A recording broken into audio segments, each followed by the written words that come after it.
اعوذ باللہ من الشیطان الرجیم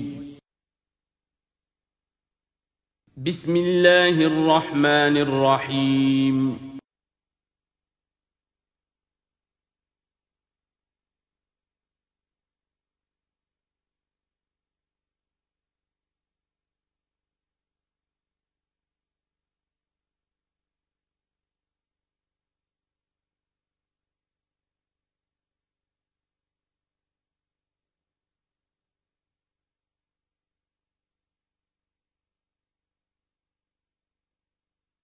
اعوذ باللہ من الشیطان الرجیم بسم اللہ الرحمن الرحیم یوم نطوی السماء کطی السجل للکتب کما بدأنا اول خلق نعیدہ وعدا علینا انا کنا فاعلین صدق اللہ العظیم۔ سورہ انبیاء کی جو یہ آخری آیات ہیں ان میں بعض بہت اہم مضامین آئے ہیں۔ ہم جس آیت پر سے گزر چکے ہیں لا یحزنہم الفزع الاکبر، اللہ تعالیٰ کے جو نیک بندے ہوں گے انہیں جو قیامت کا زلزلہ آنے والا ہے، جس سے کہ اگلی صورت شروع ہو رہی ہے جس کے تذکرے سے کہ یا ایھا الناس اتقوا ربکم ان زلزلۃ الساعۃ شیء عظیم، اللہ تعالیٰ انہیں محفوظ رکھے گا اس فزع اکبر کے اثرات سے۔ لا یحزنہم الفزع الاکبر، احادیث سے یہ معلوم ہوتا ہے کہ صورتحال کچھ ایسی پیش آنے والی ہے کہ ابھی وہ ملاحم کا دور جس میں کہ کافی سختیاں آئیں گی مسلمانوں پر، خصوصاً عالم عرب میں، اور جو بھی عیسائیوں اور یہودیوں کا گٹھ جوڑ جو ہے اس کے خلاف مسلمانوں کو جو قتال کرنا ہے، جنگ کرنی ہے، اس میں کئی مراحل آئیں گے جس میں بہت نقصان ہوگا مسلمانوں کا بھی، پھر بالآخر اللہ تعالیٰ فتح دے گا۔ حضرت مسیح علیہ السلام کے ذریعے سے ایک آسمانی مدد ملے گی، معجزانہ مدد ملے گی اللہ تعالیٰ کی طرف سے، لیکن زمینی سطح پر بھی عام جو اسباب ہیں، عادی اسباب اس دنیا کے، اس کے حوالے سے عرب میں ایک مجدد جو ہیں وہ ظاہر ہوں گے، حضرت مہدی، اور ادھر جو مشرقی علاقہ ہے خراسان کا، جس میں میرے اندازے کے مطابق پاکستان کا علاقہ بھی شامل ہے اور افغانستان ہے، یہاں اس سے پہلے ہی وہ حکومت قائم ہو چکی ہوگی کہ جس سے پھر مدد جائے گی حضرت عیسیٰ علیہ السلام کے ساتھ اور حضرت مہدی کے ساتھ ہو کر پھر وہ اس اتحاد، عیسائی یہودی اتحاد کا مقابلہ کریں گے۔ اس کے بعد یہ ہے کہ پھر آخری مرحلہ آئے گا یاجوج اور ماجوج کے حملے کا، اور پھر پوری دنیا میں اسلام کا بول بالا ہو جائے گا، دین حق کا غلبہ ہوگا، اور مختلف روایات میں مختلف اس کی مقدار آئی ہے، 40 برس تک بھی، کہ پوری دنیا میں اللہ کے دین کا غلبہ ہوگا۔ خلافت علی منہاج النبوہ جس کی کہ خبریں ہیں حدیث کے اندر کہ 5واں دور وہ آنا ہے ابھی حضور صلی اللہ علیہ وسلم کے زمانے سے لے کر، پہلا دور دور نبوت، پھر دور خلافت علی منہاج النبوہ، پھر ظالم ملوکیت کا دور، پھر غلامی والی ملوکیت کا دور، اور پھر خلافت علی منہاج النبوہ کا دور۔ اور اب جب یہ خلافت آئے گی تو پھر یہ کل روئے ارضی پر ہوگی، گلوبل ہوگی۔ لا یبقى علی ظہر الارض بیت وبر ولا بدر الا ادخلہ اللہ کلمۃ الاسلام، کوئی گھر اور خیمہ ایسا نہیں رہے گا دنیا میں پورے روئے ارضی پر جس میں کلمہ اسلام داخل نہ ہو جائے۔ اور یہ جو فرمایا حضور نے کہ ان اللہ زوالی الارض، اللہ نے میرے لیے زمین کو لپیٹ کر اور سکیڑ کر مجھے پوری زمین دکھا دی، فرأیت مشارقہا و مغاربہا، میں نے زمین کے سارے مشرق دیکھ لیے، سارے مغرب دیکھ لیے۔ وَإِنَّ أُمَّتِي سَيَبْلُغُ مُلْكُهَا مَا زُوِّيَ لِي مِنْهَا، میری امت کی حکومت ان تمام علاقوں پر قائم ہو کر رہے گی جو مجھے زمین کو سکیڑ کر دکھا دیے گئے۔ تو یہ ایک دور آنا ہے، اس میں کسی شک و شبے کی گنجائش نہیں ہے، اگرچہ میں یہ نہیں کہہ سکتا کہ ابھی اس میں کتنی تاخیر ہے، یہ مختلف مراحل کب شروع ہوں گے، ٹائم ٹیبل نہیں دے سکتے، لیکن یہ کہ تقریباً یوں سمجھیے کہ قرآن مجید کے بین السطور سے اور احادیث نبویہ میں جو صراحت کے ساتھ خبریں آئی ہیں اس کی بنا پر یہ ہونا ہے۔ لیکن اس کے بعد جو قیامت آنی ہے، قیامت سے پہلے ایک مرحلہ ایسا آئے گا کہ جب یہ ایک ایسی ہوا چلے گی کہ جس کی بنا پر تمام اہل ایمان بڑی ہی آسانی کے ساتھ اور بڑے ہی اطمینان کے ساتھ ان کی روحیں اللہ تعالیٰ قبض کر لے گا اور ان پر موت واقع ہو جائے گی۔ پھر دنیا میں سوائے شریروں کے اور بدماشوں کے اور فساق و فجار کے کوئی نہیں رہے گا، تو پھر ان پر قیامت قائم ہوگی، اور ان کے لیے پھر یہ فضع الاکبر بھی ہے جس کا ذکر ہو رہا ہے یا سورہ انبیاء کے آخر میں، اور انہی کے لیے وہ زلزلۃ الساعہ ہے کہ جس کو کہ اس وقت لوگ جو ہے وہ دیکھیں گے، وہ ساری جو بھی سختیاں ہیں قیامت کی وہ ان کو برداشت کرنی ہے۔ اللہ اپنے نیک بندوں کو اس سے پہلے ہی ایک ایسی ہوا بھیج کر کے جس کے دل میں بھی ایمان ہوگا اس کی بڑی اطمینان اور سکون کے ساتھ اس کی موت واقع ہو جائے گی۔ اللہ تعالیٰ ان کو اس فضع اکبر سے اور زلزلہ عظیم سے بچا لے گا۔ اس کی صریح خبریں موجود ہیں احادیث نبویہ میں۔ لا يحزنهم الفزع الاکبر، انہیں نہیں ستائے گا وہ فضع اکبر، بڑی گھبراہٹ کا وقت جو آنے والا ہے۔ وتتلقاهم الملائکۃ، اور ان سے ملاقات کریں گے، لینے آئیں گے انہیں فرشتے، ان کا استقبال کریں گے۔ ھذا یومکم الذی کنتم توعدون، یہ ہے آپ کا وہ دن جس کا آپ سے وعدہ کیا جاتا تھا۔ اس کے بعد جو کچھ ہوگا، یوم نطوی السماء کطی السجل للکتب، جس دن کہ ہم آسمان کو ایسے لپیٹ لیں گے جیسے کہ کتاب کا تومار، سکرولز جو ہوتے ہیں وہ لپیٹ لیے جاتے ہیں۔ یہاں سماوات نہیں ہے، سما ہے۔ معلوم ہوتا ہے کہ یہی جو ہماری زمین کے قریب ترین جو آسمان ہوگا، اسی علاقے کے اندر در حقیقت یہ سارا جو ہے واقع ہوگا۔ اسی میں سورج بھی ہے، چاند بھی ہے، جمع الشمس والقمر، اسی کے اندر یہ جو بھی کرے ہیں یہ ٹکرائیں گے۔ یہ سارا جو زلزلۃ الساعۃ شیء عظیم جو ہے یہ اسی سولر سسٹم کے اندر ہونے والا ہے۔ جبکہ ہم آسمان کو یوم نطوی السماء کطی السجل للکتب، تو ہم اس کو لپیٹ دیں گے اس آسمان کو کہ جیسے کہ کتاب کا تومار جو ہے اور کتاب کا سکرول لپیٹ دیا جاتا ہے۔ کما بدانا اول خلق نعیدہ، جیسے کہ ہم نے پیدا کیا تھا اسے پہلی مرتبہ، اسی طریقے سے پھر اعادہ کریں گے، اس کا دوہرا دیں گے اس کو۔ وعدن علینا، یعنی یہ کہ جیسے کہ آپ کو معلوم ہے theory of the expanding universe, کہ ہر یہ جو کائنات ہے پھیل رہی ہے یوں اس طریقے سے چکر کھاتے ہوئے، ہر شے، ہر گلیکسی اسے چکر کھاتے ہوئے پھیلتی چلی جا رہی ہے۔ اسی طریقے سے یہ الٹ کر جیسے فنر ہوتا ہے وہ واپس آتا ہے جب، تو پھر اسی طریقے سے چکر کھاتے ہوئے وہ پھر آ کر جب جاتا ہے ایک جگہ پر۔ یوم نطوی السماء کطی السجل للکتب کما بدانا اول خلق نعید وعدا علینا، یہ ہم پر وعدہ ہے۔ انا کنا فاعلین، ہم یقیناً یہ کر کے رہیں گے۔ وَلَقَدْ كَتَبْنَا فِي الزَّبُورِ مِن بَعْدِ الذِّكْرِ، اور ہم نے لکھ دیا تھا زبور میں نصیحت کے بعد، ان الارض یرثها عبادی الصالحون، کہ ہماری اس زمین کے وارث ہوں گے ہمارے نیک بندے۔ اسی زمین کو جیسا کہ میں نے کہا جنت بنا دیا جائے گا، اور ابتدائی جو ہے نزل جو ہے ان کے لیے ابتدائی جنت وہ اسی زمین پر فراہم کی جائے گی۔ یہ زمین جو ہے اس کے وارث ہوں گے ہمارے نیک بندے۔ اس میں دونوں اشارے ہو سکتے ہیں، قیامت سے قبل اللہ کے نیک بندوں کی حکومت پوری زمین پر قائم ہو جائے گی، تو زمین کے وارث ہو جائیں گے اللہ کے نیک بندے۔ اور دوسرے یہ کہ آخرت کی زمین مراد ہو تو ظاہر بات ہے اس جنت کے تو ظاہر بات ہے وارث اللہ کے نیک بندے ہیں ہی۔ دونوں امکانات اس آیت میں موجود ہیں۔ ان فی ھذا لبلاغا لقوم عابدین، یقیناً اس میں پہنچا دینا ہے، بات کو پہنچا دینا ہے ان لوگوں کے لیے کہ جو اللہ کے بندے ہیں، اللہ کی بندگی کرنا چاہتے ہیں، اللہ کی عبادت پر کاربند رہنا چاہتے ہیں۔ وما ارسلناک الا رحمۃ للعالمین، اور نبی ہم نے نہیں بھیجا ہے آپ کو مگر تمام جہان والوں کے لیے رحمت بنا کر۔ آپ صرف عرب کے لیے نہیں بھیجے گئے تھے، اگر عرب کے لیے بھیجے گئے ہوتے تو آپ کا جو مقصد بعثت تھا وہ مکمل ہو گیا، وہ تو جزیرہ نما عرب میں دین کا بول بالا ہو گیا۔ هو الذی ارسل رسولہ بالہدی ودین الحق لیظہرہ علی الدین کلہ، تو وہ تو ہو گیا، جزیرہ نما عرب کے اندر اللہ کا دین جو ہے اس کا بول بالا ہو گیا تھا۔ آپ بھیجے گئے تمام جہان والوں کے لیے، لہذا آپ کے بعثت کا مقصد اسی وقت مکمل ہوگا جب کل روئے ارضی پر آپ کا لایا ہوا دین غالب ہو جائے، تب جا کر، جس کو اقبال نے کہا ہے کہ وقت فرصت ہے کہاں، کام ابھی باقی ہے، نور توحید کا اتمام ابھی باقی ہے۔ تو وہ اتمام جو ہے ایک اعتبار سے تو ہو گیا تھا، جزیرہ نما عرب کی حد تک اتمام ہو گیا، لیکن یہ کہ دنیا جو ہے بھی تو بہت بڑی تھی، نوع انسانی جو ہے بڑی جو ہے اس تک ابھی دین کو پھیلانا تھا، پہنچانا تھا۔ دور خلافت راشدہ میں وہ سلسلہ شروع ہوا ہی تھا، لیکن اس کے بعد ایک سازش کے نتیجے میں عبداللہ ابن سبا نے جو سازش کی یہودی نے اور مسلمانوں کو آپس میں لڑا دیا، ایک فتنۃ الکبریٰ پیدا ہوا جس کے نتیجے میں حضرت عثمان شہید کیے گئے، اور پھر باہمی خانہ جنگی ہوئی، 1,00,000 مسلمان ایک دوسرے کی تلواروں اور نیزوں سے ختم ہو گئے، تو وہ پروسیس وہیں رک گیا۔ اس کے بعد سے تو ہم اس کے واپس آئے ہیں، وہ دین کا جو غلبہ تھا وہ دین سے ہم پیچھے ہٹے ہیں، پسپائی ہوئی ہے۔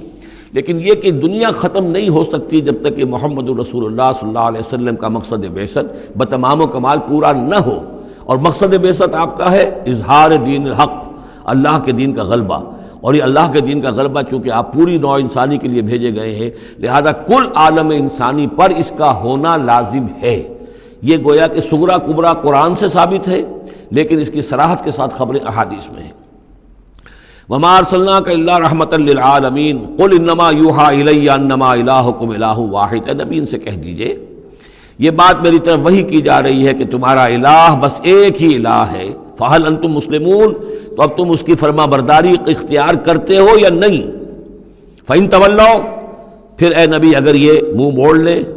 پیٹھ دکھا دیں، فَقُلْ آذَنْتُكُمْ عَلَىٰ سَوَاءٍ،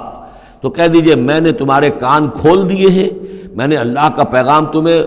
کھلم کھلا ڈنکے کی چوٹ پہنچا دیا ہے ہر ایک کے لیے۔ اب تمہارے سرداروں کو بھی میں نے بات سمجھا دی ہے، عوام کے سامنے بھی پیش کر دیا ہے، سب کے لیے برابر،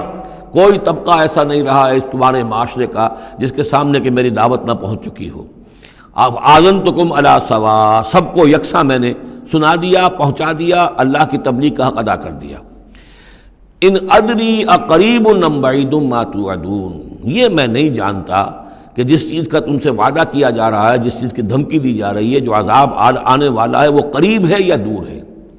ٹائم ٹیبل میں نہیں دے سکتا، لیکن یہ کہ تمہارے اوپر جو بھی تمہارے کرتوتوں کے نتائج ہیں وہ بالآخر وہ تمہارے اوپر تمہاری شامت اعمال بن کر آئیں گے۔ وَإِنْ أَدْرِي أَقَرِيبٌ أَمْ بَعِيدٌ مَّا تُوعَدُونَ، وہ قریب ہے یا دور ہے یہ میں نہیں کہہ سکتا۔ یہی جیسا کہ میں عرض کر رہا ہوں کہ یہ تمام جو سلسلہ ہے کہ جو احادیث نبویہ اور قرآن مجید، اور نہ صرف یہ کہ احادیث نبویہ بلکہ سابقہ جو کتابیں ہیں، آخر وہ بھی کتابیں تھیں اللہ کی، ان میں تحریف تو ہوئی ہے لیکن پھر بھی حق بات بھی موجود ہے، اس میں بھی جو پیشن گوئیاں موجود ہیں۔ چنانچہ آپ دیکھتے ہیں کہ اس وقت دنیا میں ہر اعتبار سے یہ جو چند سال اب رہ گئے ہیں اس صدی کے، 1999 اور 1998 بھی اس میں شامل ہے، پھر یہ کہ اس صدی کے اختتام پر اور پھر اگلی صدی کے شروع ہونے کے بارے میں نوسٹریڈیمس کی پیشن گوئیاں، شاہ ولی کی پیشن گوئیاں، پچھلے دنوں تو اخبارات میں آیا کہ گاندھی جی کی بھی کوئی پیشن گوئیاں برآمد ہوئی ہیں جو بھی اسی عرصے کے لیے تھی، شاید وہ بھی کہیں کوئی سنیاسی سے کچھ انہوں نے سنا ہو، وہ کوئی ان کی کوئی ایک وہ جو ہے ڈائری برآمد ہوئی ہے، جنگ میں خبر سنی تھی، شائع ہوئی تھی۔ وائن برگر جو ہے جو رہا ہے پچھلی حکومت کے اندر بڑا اہم، اس کی یہ پیشن گوئیاں ہیں۔ تو یہ سارا جو ہے، اور جو بائبل کی آخری کتاب ہے بک آف ریولیشن، حضرت یوحنا، حضرت یحییٰ جو حضرت مسیح کے حوارین میں سے تھے، ایک یوحنا تو وہ جو نبی تھے، یحییٰ وہ تو نبی تھے، جان دی بیپٹسٹ، ایک یہ جان ہیں جو حواری ہیں جن کے کہ وہ مکاشفات ہیں کہ جو آخری کتاب ہے بائبل کی، اور یہ احادیث نبویہ ہیں کہ جن میں کتاب الملاحم اور کتاب و آثار الساعہ وغیرہ ہیں، کتاب الفتن، تو ان سب سے معلوم ہوتا ہے کہ یہ چیزیں اب آنے والی ہیں اور معاملہ زیادہ دور نہیں رہا ہے، لیکن کتنا قریب ہے یہ بھی ہم نہیں کہہ سکتے۔ وَإِنْ أَدْرِي أَقَرِيبٌ أَمْ بَعِيدٌ مَّا تُوعَدُونَ إِنَّهُ يَعْلَمُ الْجَهْرَ مِنَ الْقَوْلِ وَيَعْلَمُ مَا تَكْتُمُونَ، یقیناً اللہ تعالیٰ جانتا ہے کھلی بات کو بھی جو بلند آواز سے کہی جاتی ہے، اور وہ تو اس کو بھی جانتا ہے جسے تم چھپاتے ہو اپنے دلوں کے اندر۔ وَإِنْ أَدْرِي لَعَلَّهُ فِتْنَةٌ لَكُمْ وَمَتَاعٌ إِلَىٰ حِينٍ، اور میں نہیں جانتا، میں نہیں کہہ سکتا، ہو سکتا ہے کہ ابھی اس تاخیر میں تمہارے لیے کوئی آزمائش ہو، اللہ تمہیں ابھی اور fresh lease of existence grant کر دے،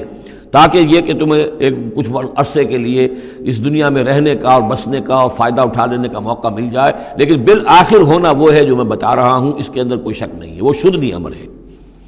قال رب احکم بالحق، کہا نبی نے، رسول نے صلی اللہ علیہ وسلم، پروردگار اب حق کے ساتھ فیصلہ فرما دے۔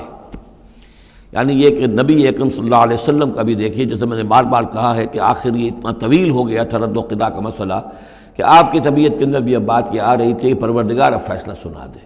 قال رب احکم بالحق، پروردگار اب حق کے ساتھ فیصلہ سنا دے۔ وربنا الرحمن المستعان علی ما تصفون، اور یقیناً اب ان کی طرف خطاب کر کے، ہم تو جس سے مدد طلب کر رہے ہیں وہ ہمارا رب ہے رحمان، ہم اپنے رب سے رحمان سے جو مستعان ہے، جس سے کہ مدد طلب کی جاتی ہے، ہم طلب کر رہے ہیں ان تمام چیزوں کے خلاف جو تم کہہ رہے ہو، جو تمہاری باتیں ہیں، جو تم نے جو اعتراضات کیے ہیں، جو تم نے مجھے زج کیا ہوا ہے، ان سب کا مقابلہ میرے پاس تو یہ ہے کہ میں اپنے پروردگار سے ہی مدد طلب کر رہا ہوں۔ سورۃ الحج، بسم اللہ الرحمن الرحیم، یا ایھا الناس اتقوا ربکم ان زلزلۃ الساعۃ شیء عظیم۔ یہ فزع الاکبر جس سے کہ ختم ہو رہی ہے سورہ انبیاء، اسی کے تذکرے سے یہ شروع ہو رہی ہے سورہ حج۔ اے لوگو ڈرو اپنے رب سے، تقوی اختیار کرو اپنے رب کا، یقیناً قیامت کا زلزلہ بہت بڑی شے ہوگا۔ یوم ترونہا، جس دن کہ تم اس کو دیکھو گے، تذہل کل مرضعۃ عما ارضعت، بھول جائے گی ہر دودھ پلانے والی جسے وہ دودھ پلاتی تھی۔ یعنی واقعہ یہ ہے کہ حیوانات میں جو بھی دودھ پلانے والا کوئی جانور بھی ہو تو اسے بھی اپنے بچوں کے ساتھ جو انس ہوتا ہے، اور خاص طور پر انسانوں میں پھر ماں کی محبت اور شفقت اور ممتا جو ہے وہ اپنی جان دینے کو تیار ہوتی ہے، اپنے بچے کی آنس نہیں آنے دیتی۔ لیکن وہ سخت ایسا دن ہوگا، ایسی سختی ہوگی کہ دودھ پلانے والیاں اپنے دودھ پیتے بچوں کو بھول جائیں گی۔ وَتَضَعُ كُلُّ ذَاتِ حَمْلٍ حَمْلَهَا، اور دہشت کا عالم یہ ہوگا کہ ہر حاملہ کا حمل گر جائے گا۔ وَتَرَى النَّاسَ سُكَارَىٰ، اور تم دیکھو گے لوگوں کو کہ جیسے نشے میں ہیں، اس طرح کی کیفیت ان پر طاری ہوگی، ایسے بے سدھ سے نظر آئیں گے جیسے کہ گویا کہ نشے میں، وَمَا هُم بِسُكَارَىٰ، حالانکہ وہ کسی نشے میں نہیں ہے، وَلَٰكِنَّ عَذَابَ اللَّهِ شَدِيدٌ، بلکہ اللہ کا عذاب بہت سخت ہے، اللہ کی طرف سے بڑی سخت یہ گھڑی آنے والی ہے جس سے کہ اللہ تعالیٰ اپنے مومن صادق بندوں کو بچا لے گا، جس کی کہ صراحت ہے حدیث کے اندر۔ وَمِنَ النَّاسِ مَن يُجَادِلُ فِي اللَّهِ بِغَيْرِ عِلْمٍ، لوگوں میں سے ایسے بھی ہیں جو اللہ کے بارے میں جھگڑتے ہیں، اللہ کی آیات کے بارے میں جھگڑتے ہیں، قرآن مجید کے احکام کے بارے میں جھگڑتے ہیں، جبکہ حال یہ ہے بغیر علم، نہ ان کے پاس کوئی علم ہے، وَيَتَّبِعُ كُلَّ شَيْطَانٍ مَرِيدٍ، اور وہ پیروی کر رہے ہوتے ہیں، صاف نظر آتا ہے کہ ہر سرکش شیطان کی پیروی کر رہے ہیں، ان کے عمل کو دیکھو تو مغرب کی نقالی کر رہے ہیں، ان کی ہر ایک چیز کی جو ہے انہوں نے اپنی زندگی میں اختیار کی ہوئی ہے، پورا جو ہے مغربی ان کے اوپر تہذیب کا غلبہ ہے، ساری اقدار، لیکن باتیں بڑھائیں گے قرآن کی طرف سے اور حدیث کی طرف سے، اور انکار حدیث ہے اور فلاں یہ ہے، اور قرآن کا تو نتیجہ یہ نکلتا ہے وہ نہیں نکلتا ہے، اور یہ اجتہاد کیا جانا چاہیے، اور قرآن مجید جو ہے یہ تو اب کتاب جو ہے بوسیدہ ہو گئی ہے، یہ باتیں بھی کہی گئی ہیں کہ کوئی ایسا بھی ہمارا جو نظام ہونا چاہیے اجتہاد کا جو قرآن مجید کو بھی اوور رول کر سکے، یہ باقاعدہ رائے موجود ہے کہ قرآن مجید میں بھی جو صریح احکام آئے ہیں وہ بھی ایک خاص قوم کے لیے، خاص وقت کے لیے تھے، یہ ہمیشہ کے لیے نہیں ہے۔ تو بڑے بڑے دانشور، بڑے بڑے جو اسکالرز ہیں، بڑی بڑی ڈگریاں ان کے پاس ہیں، میک گل سے لے کر آئے ڈگریاں، ڈاکٹر فضل الرحمان صاحب آئے تھے تو میک گل سے ڈگری لے کر آئے تھے، جنہوں نے جو وحی کے بارے میں کہا تھا کہ یہ حضور کا بھی کلام کہا جا سکتا ہے، اس کو اللہ کا بھی کلام کہا جا سکتا ہے، باقی فرشتے کی کوئی حیثیت نہیں ہے، یہ ساری باتیں ڈاکٹر فضل الرحمان کہنے والے تھے۔ میک گل سے انہوں نے یہودیوں سے آ کر ڈگریاں حاصل کی تھی انہوں نے، اور انہوں نے جو بھی بہت سے اور دانشور بہت سے موجود ہیں اس وقت دنیا میں کہ جو ویسے سمجھے جاتے ہیں کہ بہت وہ اسلامی اسکالرز ہیں، ٹاپ کے اسکالرز ہیں، وائٹ ہاؤس میں بھی انہیں طلب کیا جاتا ہے۔ یہ جو سید حسین نصر ہیں، ایرانی ایک ہیں، اب وہ رہ گئے ہیں جن کا ڈنکا بج رہا ہے زیادہ، ورنہ پہلے یہ ہے کہ یہ دو تھے، سید حسین نصر بھی تھے اور ڈاکٹر فضل الرحمان بھی تھے پاکستان کے۔ لیکن وَمِنَ النَّاسِ مَن يُجَادِلُ فِي اللَّهِ بِغَيْرِ عِلْمٍ وَيَتَّبِعُ كُلَّ شَيْطَانٍ مَرِيدٍ كُتِبَ عَلَيْهِ، اس شیطان کے بارے میں تو یہ بات لکھ دی گئی ہے، طے کر دی گئی ہے، أَنَّهُ مَن تَوَلَّاهُ، کہ جو کوئی بھی اس کی دوستی اختیار کرے گا، فَأَنَّهُ يُضِلُّهُ، تو وہ اسے گمراہ کر کے رہے گا، وَيَهْدِيهِ إِلَىٰ عَذَابِ السَّعِيرِ، اور پہنچا کر رہے گا اسے اس جلانے والے دوزخ کے عذاب میں۔ یا ایھا الناس، اے لوگو، ان کنتم فی ریب من البعث، اگر تمہیں کوئی شک ہے کہ کیسے دوبارہ زندہ ہو جائیں گے، کیسے اٹھا لے گا اللہ تعالیٰ، کوئی تمہیں اشکال پیدا ہوتا ہے تو لو ہم تمہیں ایک مثال سے سمجھاتے ہیں۔ فَإِنَّا خَلَقْنَاكُم مِّن تُرَابٍ، سوچو ہم نے تمہیں مٹی سے پیدا کیا، اس لیے کہ باپ کے بھی جسم میں اگر نطفہ بنا ہے، منی بنی ہے، کہاں سے بنی ہے؟ خیر غذا کہاں سے آئی تھی اس کی؟ ساری غذا تو مٹی سے آئی ہے، زمین ہی سے آئی ہے، یہیں سے آئی ہے، وہ منرلز ہیں، وہ سب کچھ ہیں، گوشت کھایا ہے تو بکری نے جو کہاں سے غذا لی تھی؟ زمین سے لی تھی۔ تو تمہاری جو تخلیق ہے سب کی ابتدا میں جو ہے وہ مٹی سے ہے، من تراب ثم من نطفۃ، پھر وہ نطفے کی ایک شکل بنی، ثم من علقۃ، پھر تم ایک علقہ کی شکل میں تھے۔ اس علقہ کے بارے میں بعد میں عرض کروں گا، ابھی میں اس کا کوئی ترجمہ نہیں کر رہا، اس کا ترجمہ عام طور پر جو جمع ہوا خون کیا جاتا ہے، یہ ترجمہ صحیح نہیں ہے۔ ثم من مضغۃ، پھر یہ کہ وہ ایک لوتھڑے کی طرح تھا، گوشت کا ایک لوتھڑا سا تھا، مخلقۃ غیر مخلقۃ، پہلے اس پہ کوئی نشانات تھے ہی نہیں، پھر اس لوتھڑے کے اوپر نشانات آنے شروع ہوئے، معلوم ہوا کہ یہاں سے یہ بازو نکلیں گے، یہاں سے یہ ٹانگیں نکلیں گی، اسی کے اندر جو ہے یہ آثار شروع ہو گئے۔ لنبین لکم، تاکہ ہم تمہیں کھول کھول کر بیان کر دیں۔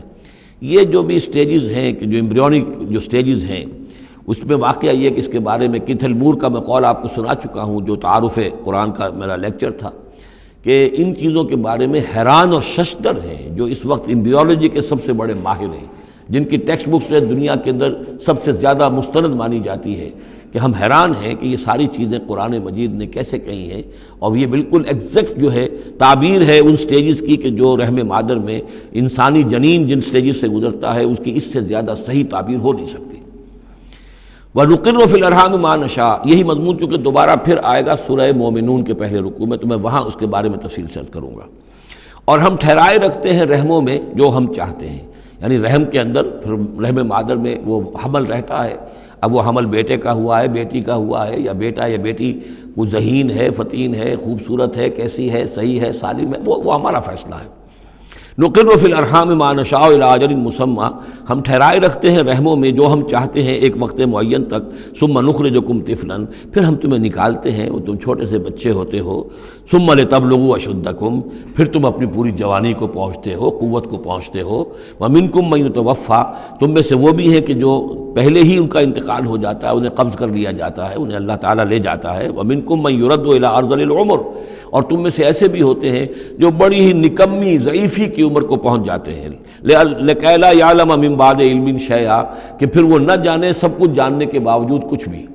بڑھاپا آتا ہے تو ایسا آتا ہے، ڈیمنشیا بھی ہو جاتا ہے، ساری ذہنی صلاحیتیں ختم ہو جاتی ہیں، یادداشت زائل ہو جاتی ہے، پھر بچپن کی عادتیں عود کر آتی ہیں، لکئی لا یعلم من بعد علم شیئا، پھر یہ صورت بھی ہو جاتی ہے۔ یہ ارذل العمر ہے جس سے کہ حضور صلی اللہ علیہ وسلم نے اللہ کی پناہ مانگی ہے کہ اللہ اس سے پہلے اٹھا لے، اس سے پہلے کہ انسان اس کیفیت میں آ جائے کہ جس کا نقشہ یہاں کھینچا جا رہا ہے، لکئی لا یعلم من بعد علم شیئا۔ بڑا سقراط تھا، بقراط تھا، کچھ تھا، لیکن اب کیا ہو گیا ہے اس کو دیکھیے۔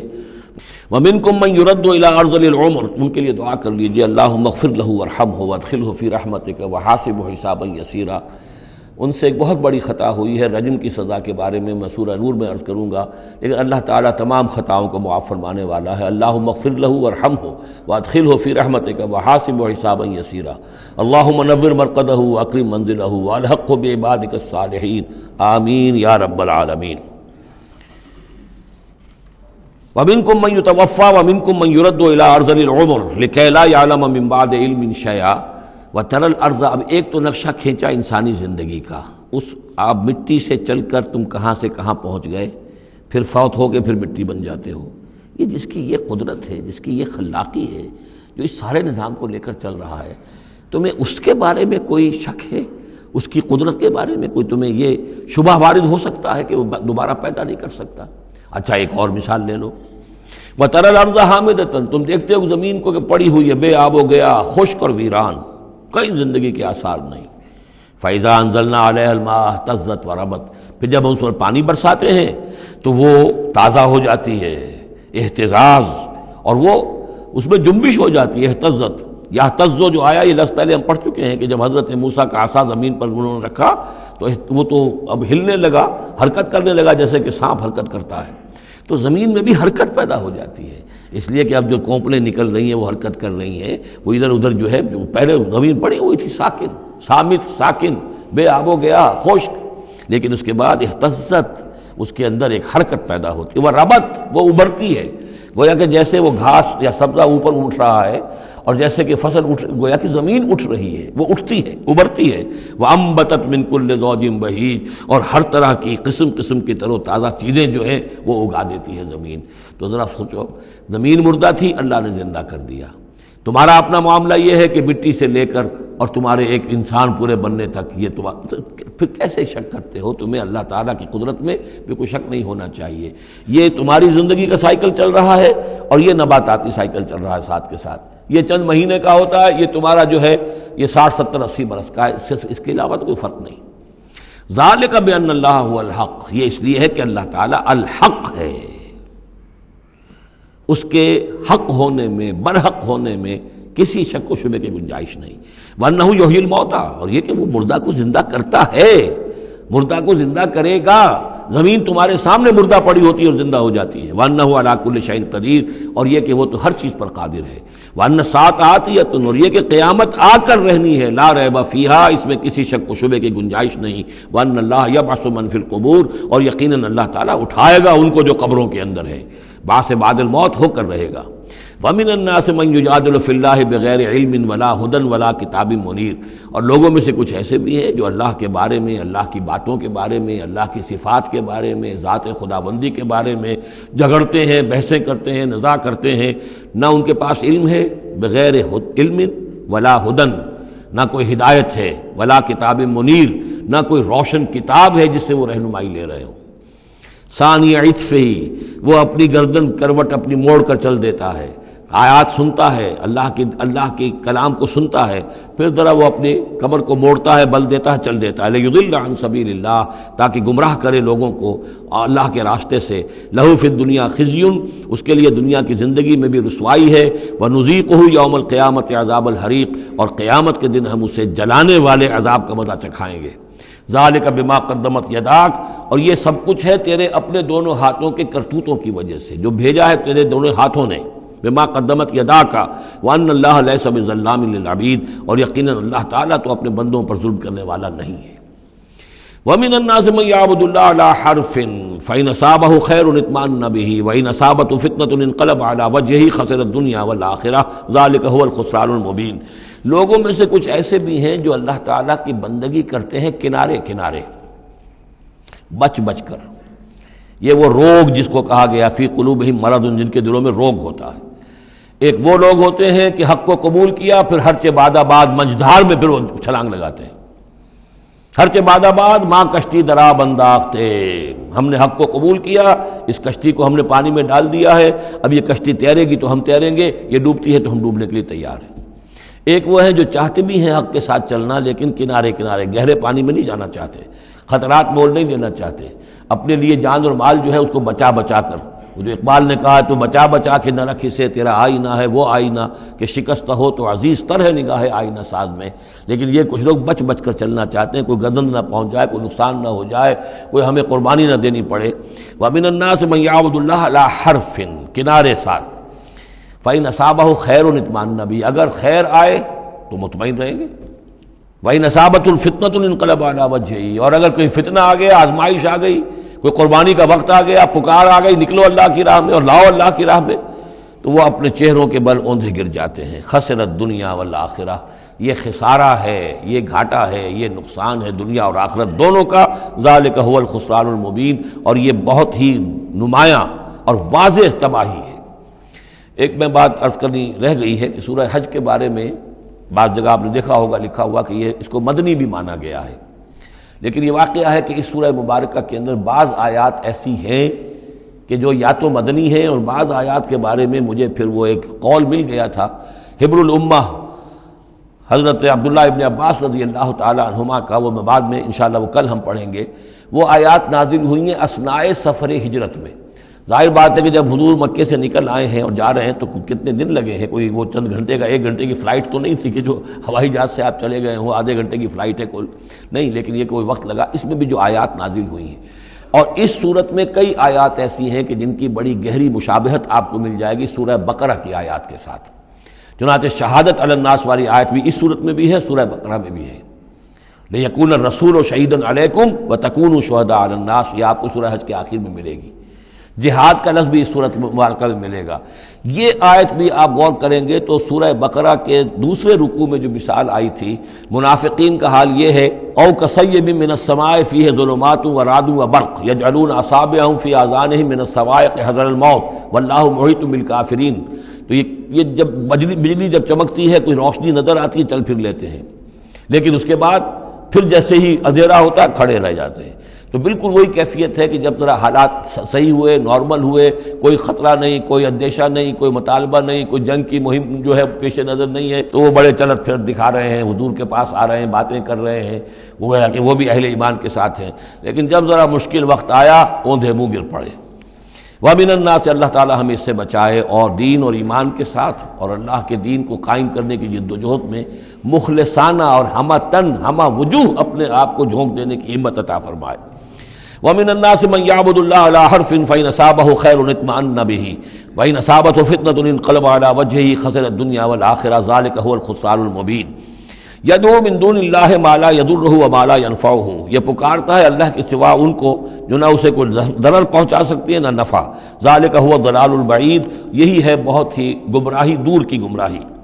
یدعو لمن ضرہ اقرب من نفعہ، وہ پکارتا ہے اللہ کو، اس کو کہ جس کا ضرر جو ہے وہ اس کے نفع سے قریب تر ہے۔ اللہ کے سوا کسی کو پکارو گے تو نفع تو کوئی ہے نہیں، لیکن ضرر تو پہنچ گیا۔ لبیس المولا و لبیس العشیر، بہت ہی برا ہے وہ دوست اور بہت ہی برا ہے رفیق۔ ان اللہ یدخل الذین آمنوا وعملوا الصالحات جنات تجری من تحتها الانہار، یقیناً اللہ تعالیٰ داخل کرے گا ان لوگوں کو جو ایمان لائے اور جنہوں نے نیک عمل کیے ان باغات میں جن کے دامن میں ندیاں بہتی ہوں گی۔ ان اللہ یفعل ما یرید، یقیناً اللہ تعالیٰ کرتا ہے جو چاہتا ہے، جس چیز کا ارادہ کرتا ہے وہ کر گزرتا ہے، فعال لما یرید ہے۔ من کان یظن ان لن ینصرہ اللہ فی الدنیا والآخرۃ فلیمدد بسبب من السماء ثم لیقطع فلینظر هل یذهبن کیدہ ما یغیظ۔ یہ آیت مشکلات القرآن میں سے ہے، بہت سے مختلف انداز میں اس کی تعبیرات کی گئی ہیں،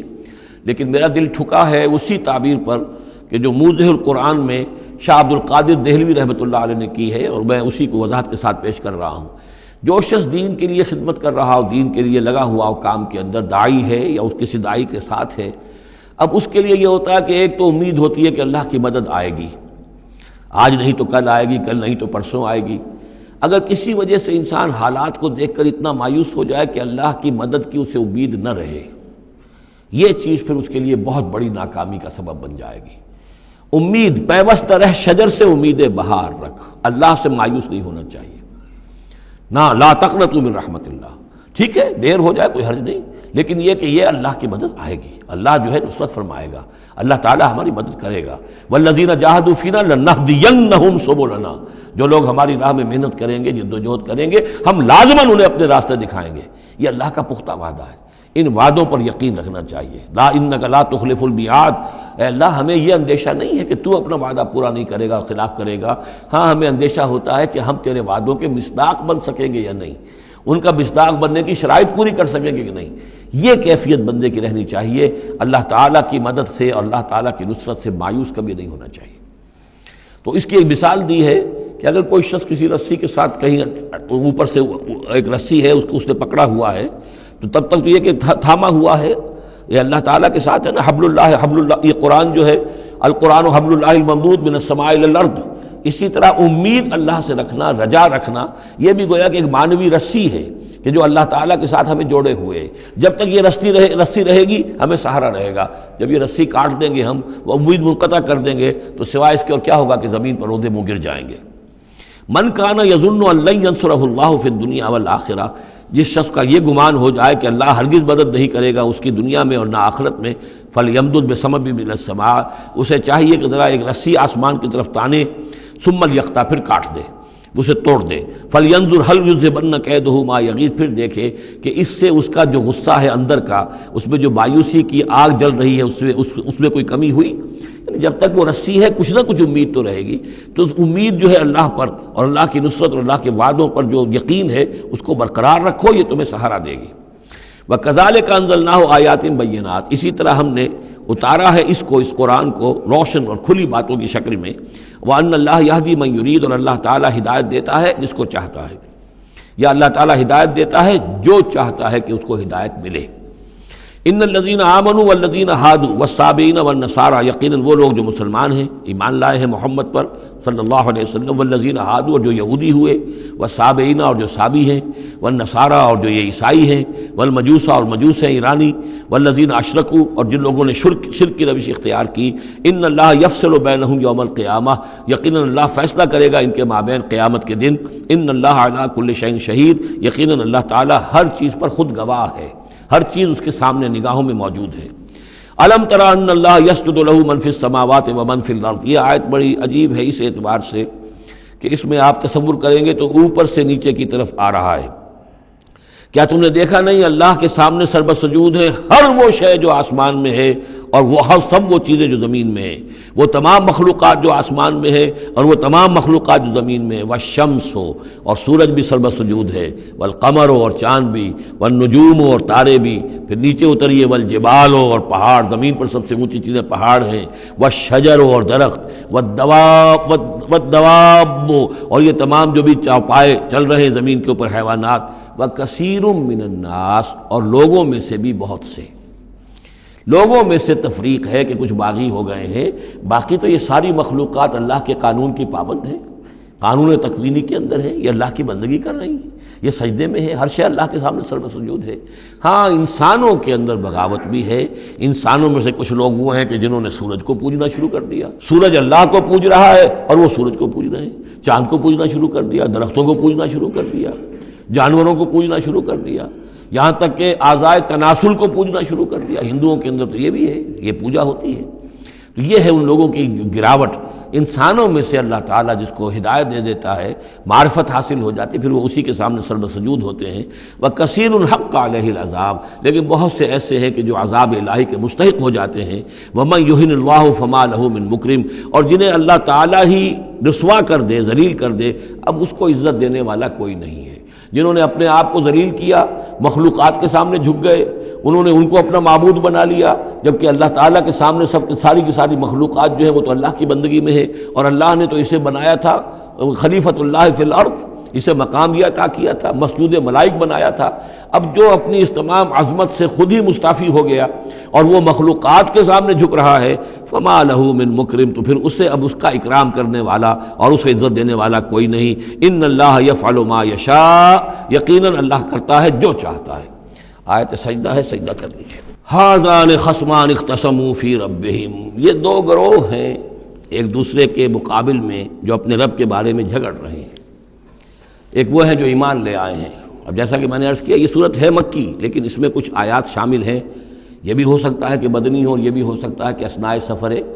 ہجرت میں نازل ہوئی، لیکن بحیثیت مجموع یہ ہے تقریباً آخری دور کی، آخری زمانے کی صورت۔ ھذان خصمان اب ظاہر بات ہے مکے میں دو گروہ بالکل نمایاں ہو چکے تھے، ایک وہ جو حضور پر ایمان لائے اور ایک وہ کہ جو اڑے ہوئے ہیں۔ اختصموا فی ربہم یہ اپنے رب کے بارے میں جھگڑ پڑے ہیں۔ فالذین کفروا تو جو اللہ سے کفر کر رہے ہیں، انکار کر رہے ہیں، قطعت لہم ثیاب من نار ان کے کپڑے کاٹے جائیں گے، بنائے جائیں گے، جیسے درزی جو ہے پہلے وہ کترتا بیوتتا ہے پھر سیتا ہے، تو ان کے لیے جو بنائے جائیں گے کپڑے وہ آگ کے ہوں گے۔ قطعت لہم ثیاب من نار بیوتے جائیں گے، قطع کیے جائیں گے ان کے لیے کپڑے آگ کے۔ یصب من فوق رؤوسہم الحمیم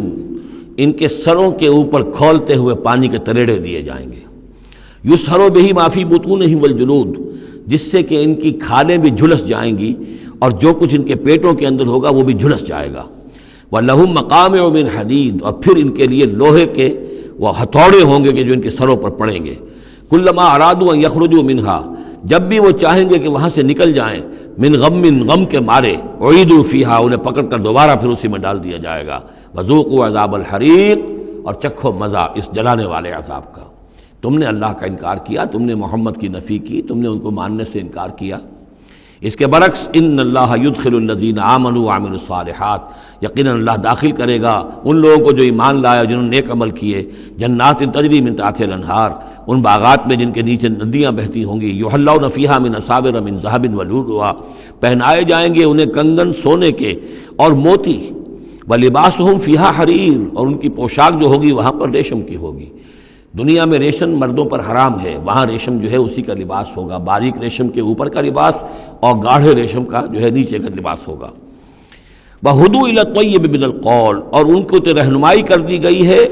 بہترین بات کی طرف۔ بہترین بات کیا ہے؟ کلمہ طیبہ لا الہ الا اللہ محمد رسول اللہ،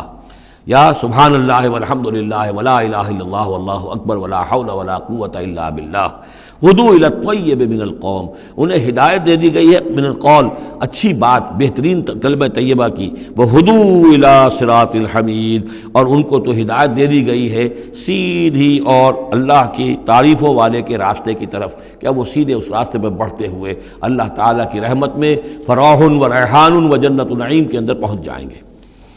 ان الذین کفروا یصدون عن سبیل اللہ، یقیناً وہ لوگ جنہوں نے کفر کیا اور جو روک رہے ہیں لوگوں کو اللہ کے راستے سے، والمسجد الحرام ہے، اور مسجد حرام سے روک رہے ہیں۔ اب مسلمان یہاں سے جانے پر مجبور ہیں، یہ جوار اس کے جوار بیت اللہ میں رہتے تھے، یہاں سے چھوڑ کر جانے پہ مجبور ہیں، بعد میں کتنے عرصے تک نہ وہ عمرہ کر سکے نہ حج کر سکے، تو جو ان کو اس مسجد حرام سے روک رہے ہیں، الذی جعلناہ للناس سواء العاکف فیہ والباد، اس گھر کو جو ابراہیم نے بنایا تھا، جس کو ہم نے تمام انسانوں کے لیے مساوی قرار دیا ہے، برابر ہے یہاں پر، چاہے یہاں کے رہنے والے مقیم ہوں اور چاہے باہر سے آئیں۔ یہ اصطلاحات ہیں آفاقی اور مقیم۔ وہاں بیت اللہ میں، حرم میں کوئی فرق نہیں کیا جا سکتا حقوق میں۔ اب بھی میں سمجھتا ہوں کہ وہاں اس میں کوئی حرج شک نہیں ہے کہ حرم کے اندر کوئی فرق نہیں ہے۔ کوئی شخص باہر کا آ کر پہلی صف میں بیٹھ جائے، کوئی اسے زبردستی نہیں اٹھا سکے گا۔ یہ دوسری بات ہے کہ وہاں پہ شرطے وغیرہ جو ہیں ان کو رشوتیں دے کر لوگوں نے کو اپنی سیٹیں ریزرو کرا لی ہوتی ہیں، یا کبھی کوئی جو وی آئی پیز آنے والے ہوتے ہیں ان کے لیے وہ خالی کرتے ہیں، لیکن عام طور پر یہی ہے، آپ جس جگہ جا کر بیٹھ جائیں، کوئی یہ نہیں کہہ سکتا کہ میں یہاں کا رہنے والا ہوں، مکی ہوں، میں بیٹھوں گا، تم یہاں سے اٹھو۔ سواء العاکف فیہ والباد، برابر ہے وہاں کے رہنے والے مقیم بھی اور وہ لوگ بھی کہ جو باہر سے آتے ہیں، آفاقی ہیں۔ وَمَن يُرِدْ فِيهِ بِإِلْحَادٍ بِظُلْمٍ، اور جو کوئی بھی اس میں بیت اللہ میں کوئی الحاد کی کوشش کرے گا، اللہ تعالیٰ کے سیدھے راستے سے ہٹانے کی لوگوں کو، اور اس میں کجی پیدا کرنے کی کوشش کرے گا شرارت نفس کی بنا پر، نُذِقْهُ مِنْ عَذَابٍ أَلِيمٍ، اس سے ہم مزہ چکھائیں گے دردناک عذاب کا۔ وَإِذْ بَوَّأْنَا، یہ دو رکوع ہیں ابھی سورہ مبارکہ کے، حج کے مناسک کا کچھ ذکر ہے یہاں پر، خاص طور پر قربانی کا خاص طور پر ذکر ہے۔ سورہ بقرہ کے دو رکوع 24واں 25واں، اس میں بھی حج کے مناسک آ چکے ہیں، لیکن وہاں پر اصل قربانی کا ذکر نہیں تھا، وہ تو صرف یہ ہے کہ وہ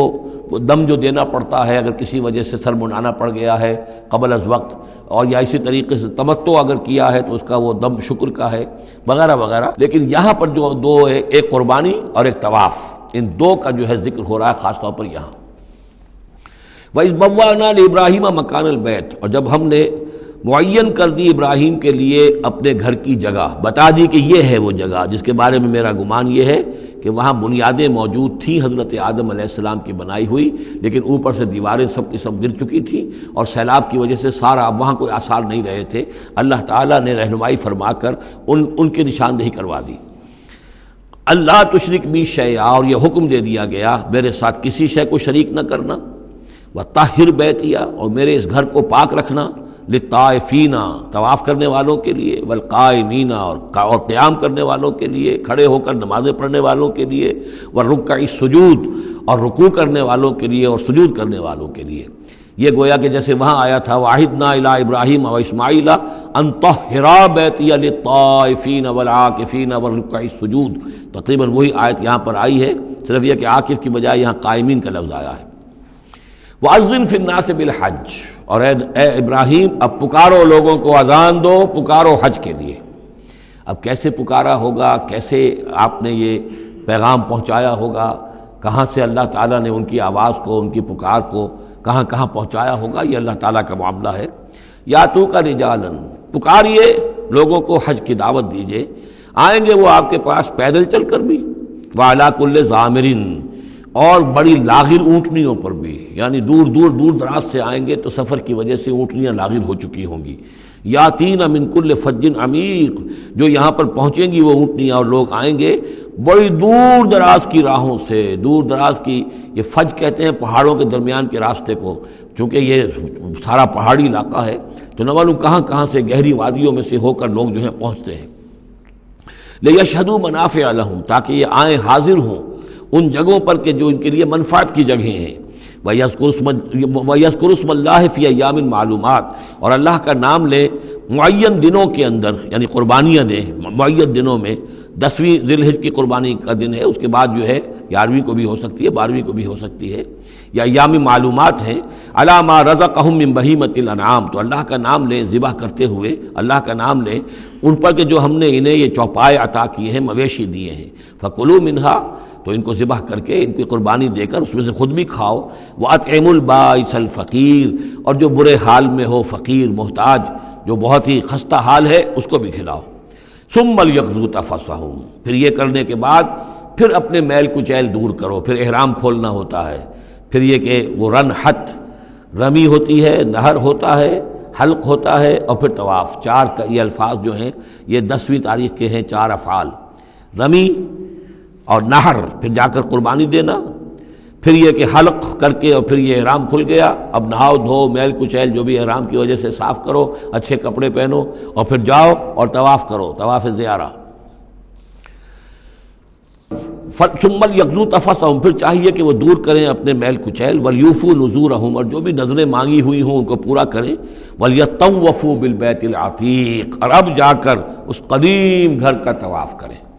ذالک، یہ سن چکے، ومن يعظم حرمات اللہ فهو خیر له عند ربہ، اور جو کوئی اللہ تعالیٰ کی حرمتوں کی تعظیم کرے، یہ بیت اللہ الحرام ہے، یہ اشہر حرم ہے، یہ ساری چیزیں جو ہے اللہ تعالیٰ کی حرمتیں ہیں، حرمات اللہ ہیں، اللہ نے جس جس چیز کو کہ محترم قرار دیا ہے۔ سورہ مائدہ میں ہم پڑھ چکے ہیں، وہ جانور کے جو ہدی کے جانور ہیں وہ بھی محترم ہیں، جن کے گھروں میں گردنوں میں پٹے ڈال دیے گئے ہیں، معلوم ہے کہ یہ ہدیم بالغ الکعبہ جانے والے ہیں، وہ بھی محترم ہیں۔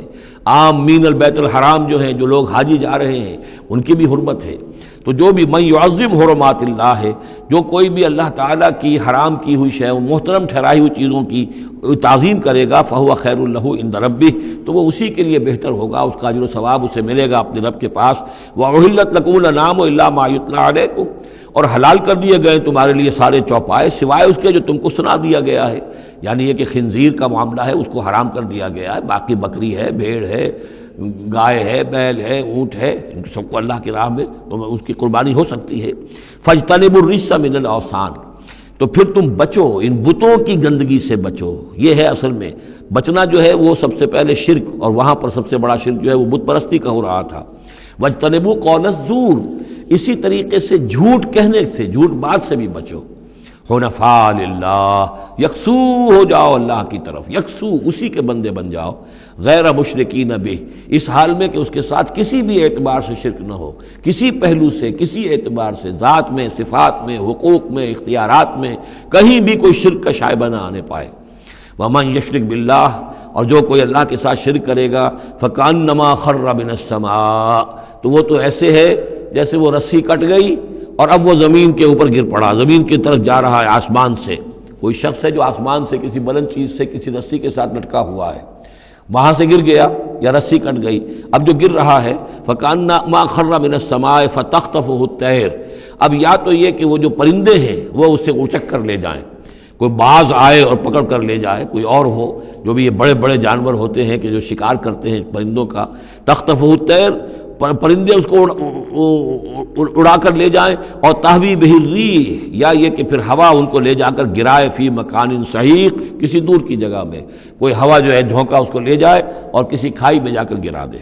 یہ معاملہ ہے اس شخص کا جو اللہ کے ساتھ شرک کرتا ہے، اس کے پاس کوئی سہارا نہیں رہا۔ اب توحید والا جو ہے وہ ایک سہارے پر قائم ہے۔ قول ثابت بالحیات الدنیا، یہ جو ہم ثبات عطا کرتے ہیں اہل ایمان کو، بالقول الثابت فی الحیات الدنیا، دنیا کی زندگی میں۔ ذالک، یہ تم نے سن لیا، یہ احکام تم نے سن لیے۔ ومن یعظم شعائر اللہ، پھر سن لو جو اللہ کے شاعر کی تعظیم کرے گا، فإنہا من تقوی القلوب، تو یقیناً یہ دلوں کے تقوی کی بات ہے۔ ان تمام چیزوں کی ہم پڑھ چکے ہیں سورہ بقرہ میں، ان الصفا والمروۃ من شعائر اللہ، بیت اللہ شعیرہ ہے، اور وہ مقام ابراہیم شعیرہ ہے، صفا اور مروہ جو ہے شعیرہ ہیں۔ شعیر وہ چیز ہے کہ جس سے اللہ تعالیٰ کی بندگی کا شعور پیدا ہو، ان کے ساتھ وہ چیزیں وابستہ ہیں، وہ تاریخ ان کی ہے کہ جس کے حوالے سے پھر یہ کہ اللہ تعالیٰ کا شعور جو ہے انسان کے اندر پیدا ہوتا ہے، اس کی ذات کا، صفات کا۔ لکم فیہا منافع الی اجل مسمى، یہ جو جانور ہیں اس کی قربانی کے، تمہارے لیے ان میں نفع ہے ایک اجل مسمى تک، یعنی یہ نہیں ہے کہ قربانی کا جانور ہے تو اس کے اوپر سواری نہیں کر سکتے، سواری کر سکتے ہو۔ قربانی کا جانور ہے تو اس کا دودھ پی سکتے ہو، اگر وہ گائے ہے درمیان میں اگر کوئی دودھ ہے یا بکری ہے لے کے جا رہے ہو تو اس کا دودھ پی سکتے ہو۔ منافع الی اجل مسمى، ایک وقت معین تک کے لیے۔ ثم محلها الی بیت العتیق، پھر ان کا جو اصل مقام ہے جہاں انہیں لے جا کر پیش کر دینا ہے وہ ہے بیت العتیق، یعنی اللہ کا گھر۔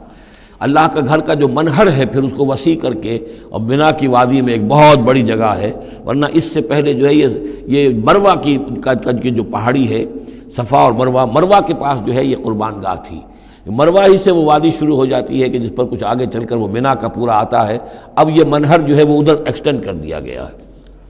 وَلِكُلِّ أُمَّةٍ جَعَلْنَا مَنسَكًا، اور ہم نے ہر امت کے لیے ایک قربانی کا نظام مقرر کیا، لِيَذْكُرُوا اسْمَ اللَّهِ عَلَىٰ مَا رَزَقَهُم مِّن بَهِيمَةِ الْأَنْعَامِ، تاکہ وہ اللہ کا نام لیا کریں ان مویشیوں پر کہ جو ہم نے انہیں عطا فرمائے ہیں۔ فَإِلَٰهُكُمْ إِلَٰهٌ وَاحِدٌ، تو جان لو تمہارا الہ ایک ہی اللہ ہے، واحد۔ فَلَهُ أَسْلِمُوا،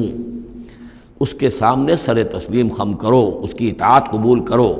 یعنی یہ ایسا نہ ہو کہ بس قربانی تو ہو رہی ہے، باقی سب حرام خوریاں ہو رہی ہیں، 10-10 ہزار 20-20 ہزار کا جانور لے کر اور اس کے فوٹو کھنچوا کر اخبارات میں شائع کیے جا رہے ہیں، ہے سارا حرام خوری کا نتیجہ۔ تو یہ تو کوئی قربانی نہیں ہے، یہ اللہ تعالیٰ کے ہاں قبول نہیں ہے، چاہے وہ 1 لاکھ کا جانور ہو لیکن ہو اسلام کے ساتھ۔ فَلَهُ أَسْلِمُوا، اس کی اطاعت تو قبول کرو، اس کے حلال اور حرام کے پابند تو ہو، اس کے حرام کردہ چیزوں سے منہ نہ مارو۔ وبشر المخبتین، اور اے نبی بشارت دے دیجئے مخبتین کو، اخبات کہتے ہیں جو اپنے آپ کو پست کر لیں اللہ کے سامنے، تواضع اور عاجزی اختیار کرنے والے۔ الذین اذا ذکر اللہ وجلت قلوبہم، یہ جو سورہ انفال کے شروع میں الفاظ آئے تھے اس سے ملتے جلتے الفاظ ہیں۔ وہ کون لوگ ہیں؟ وہ لوگ مخبتین کہ جب اللہ کا ذکر کیا جائے تو ان کے دل لرز اٹھتے ہیں، کانپ اٹھتے ہیں۔ والصابرین علی ما اصابہم، اور جو بھی کوئی تکلیف ان پر آئے، کوئی مصیبت آئے، کوئی ناگوار صورتحال درپیش ہو جائے تو اس پر صبر کرنے والے۔ والمقیم الصلاۃ، اور نماز کے قائم کرنے والے۔ ومما رزقناہم ينفقون، اور جو کچھ ہم نے ان کو دیا ہے اس میں سے ہمارے لیے خرچ کرنے والے، ہماری رضا جوئی کے لیے، ہمارے دین کے لیے یا محتاجوں کے لیے انفاق کرنے والے۔ اللہم ربنا اجعلنا منہم والبدن جعلناها لکم من شعائر اللہ، اور یہ جو قربانی کے جانور خاص طور پر اونٹ ہیں، ان کو ہم نے تمہارے لیے ان کو بھی شاعر بنا دیا، یہ بھی اللہ کے شاعر میں سے ہے، اس لیے کہ یہ اونٹ جو ہے ابھی اللہ کے نام پر قربان کیے جا رہے ہیں۔ لکم فیہا خیر، تمہارے لیے ان میں خیر ہے، بھلائی ہے۔ ظاہر بات ہے کہ ان کا بھی گوشت تم کھا سکو گے اور غریبوں کو کھلا سکو گے، لیکن یہ کہ ہیں وہ شاعر اللہ، اس لیے کہ وہ نامزد ہو چکے ہیں بیت اللہ کے لیے، اللہ کے لیے کہ یہ قربانی کے جانور ہیں کہ جن کو قربان کیا جانا ہے بیت اللہ کے قریب۔ فاذکروا اسم اللہ علیہا صواف، تو ان پر نام لیا کرو اللہ کا، ان کو کھڑا کر کے سیدھا، صواف صفے باندھ کر، قطار باندھ کر۔ یہ جو نقشہ ہے یہ خاص طور پر جو حجۃ الوداع میں حضور نے جو قربانی دی ہے تو 63 آپ نے اونٹ اپنے ہاتھ سے نہر فرمائے، کل 100،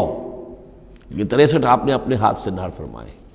اور یہ آتا ہے روایات کے اندر، اب یہ چونکہ معاملہ حضور کا ہے اور اس میں ہمیں کسی شک و شبے کی گنجائش نہیں ہے کہ اب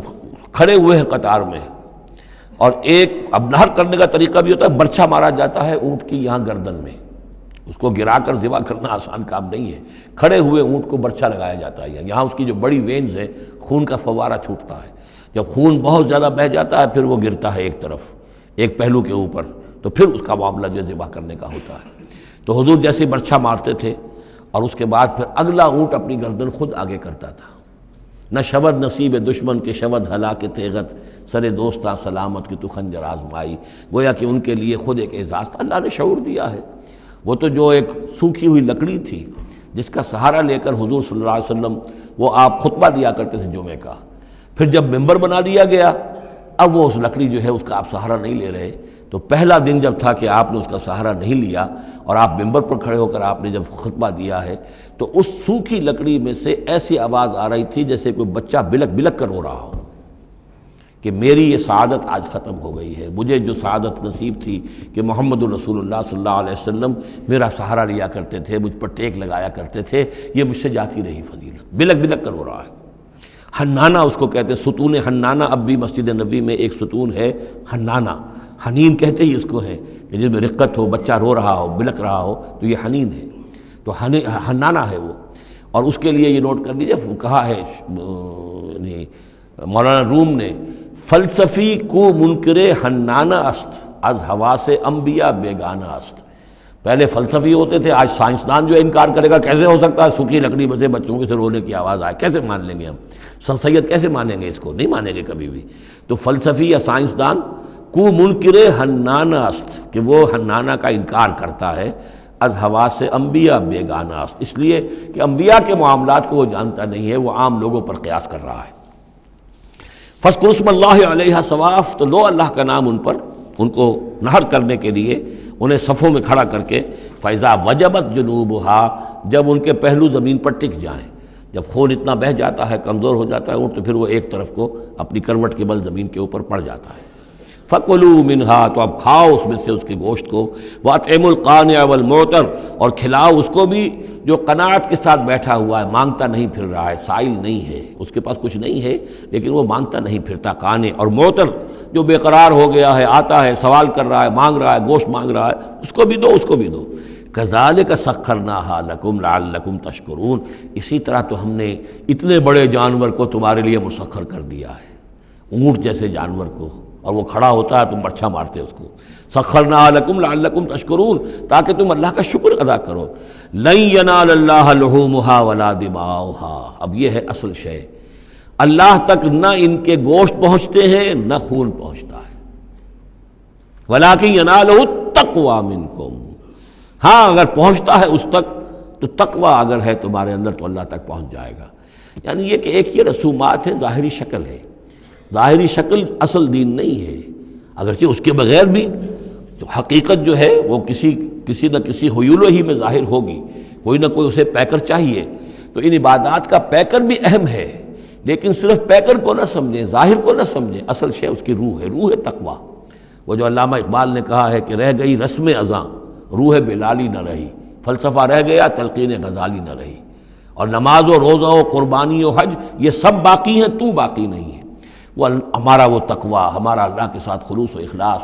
قربانی جب انسان دے رہا ہو تو واقعتاً اس کے اپنے اندر اگر تقوی بھی ہے، اس نے حلال ذریعے سے کمائے ہوئے مال میں سے اس نے اتنی محنت کی ہے کہ اس میں سے اثار کر رہا ہے، اللہ کے نام پر ایک جانور کو ذبح کر رہا ہے، پھر خود اپنی زندگی میں وہ اللہ کے قوانین کا پابند ہے، اسی کے مطابق زندگی گزار رہا ہے، اور وہ اپنی توانائیاں، قوتیں، صلاحیتیں اللہ کی راہ میں لگا رہا ہے، اس کی قربانی ہے۔ باقی اگر یہ نہیں ہے تو ٹھیک ہے، چلیے کم سے کم غریبوں کو گوشت مل جائے گا، کچھ نہ کچھ فائدہ تو ہو ہی جائے گا، لیکن یہ کہ وہ اصل قربانی نہیں ہے، اللہ تک کچھ نہیں پہنچے گا تمہارا۔ لن ینال اللہ لحومھا ولا دماؤھا، دیکھو ان قربانیوں کے نہ گوشت اللہ تک پہنچتے ہیں نہ ان کے خون، ولکن ینالہ التقوی منکم، ہاں تقوی اگر ہے